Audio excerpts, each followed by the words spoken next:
The future of House Speaker Kevin McCarthy may be in jeopardy. Representative Matt Gaetz from Florida claims that he does have enough votes to oust the speaker from his leadership role. The vote to vacate could come as soon as today, in fact, possibly in the next few hours. Joining me now, NewsNation Washington Bureau Chief Mike Viqueira.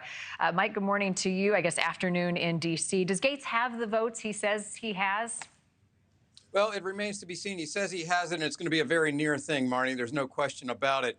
Here we go. This is going to be an historic day, potentially here in Washington. A speaker has not been removed like this from office in 113 years, Marni. And why is Kevin McCarthy facing this insurrection within his own party in the House of Representatives? Because you remember last week when Congress voted at the last minute on Saturday night to keep the government open, McCarthy, as Speaker of the House, relied on the help of Democrats to get him across the finish line.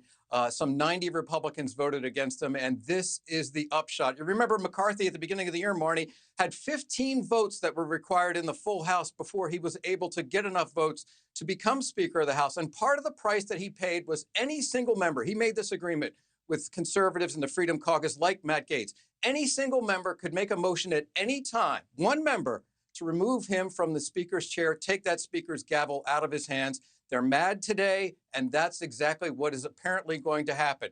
In about an hour and a half, there are going to be a series of procedural votes. After that, when the House comes in, as you see them coming in now, you're seeing the daily prayer. We're about to get the Pledge of Allegiance, then some speeches, some procedural votes. And there you see Kevin McCarthy, not usually in the speaker's chair, but there in a very symbolic way at this moment.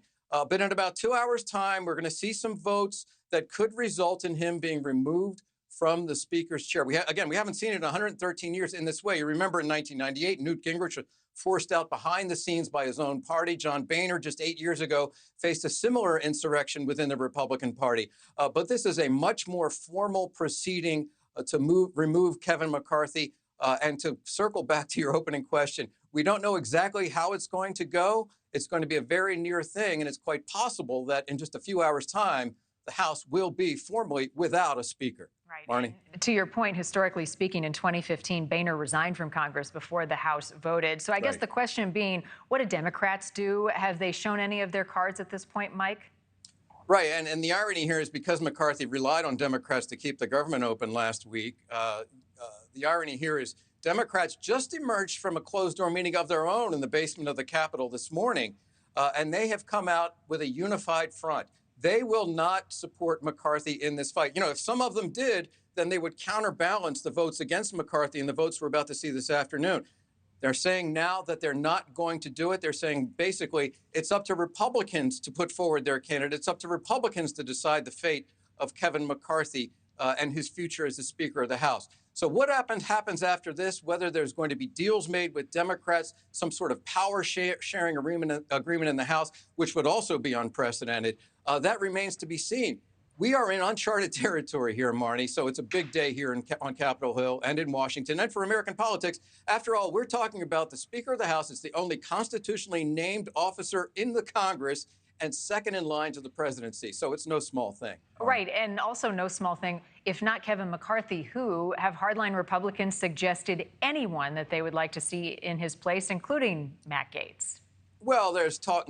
I seriously doubt it's going to be Matt Gaetz. Matt Gaetz is largely reviled by the majority of Republicans, not to mention Democrats, because they view him as a rogue, as somebody who's not a team player, who's going against the will, again, of the majority of Republicans. And remember, when this vote happens, more than 200 of the 223 Republicans are going to vote for Kevin McCarthy in all likelihood. So Matt Gaetz in the minority. But again, because of this deal that McCarthy made to become the Speaker earlier in the year, all it takes is one to bring this vote. And listen, one of the reasons it took 15 votes early in the year, 15 rounds of voting for McCarthy to finally gain the Speaker's gavel is because there were no other candidates. There were no other viable candidates that emerged, and Kevin McCarthy knew that. There's been talk of the majority leader, Steve Scalise of Louisiana, stepping into that role, or Tom Emmer, who's currently the majority whip, stepping into that role.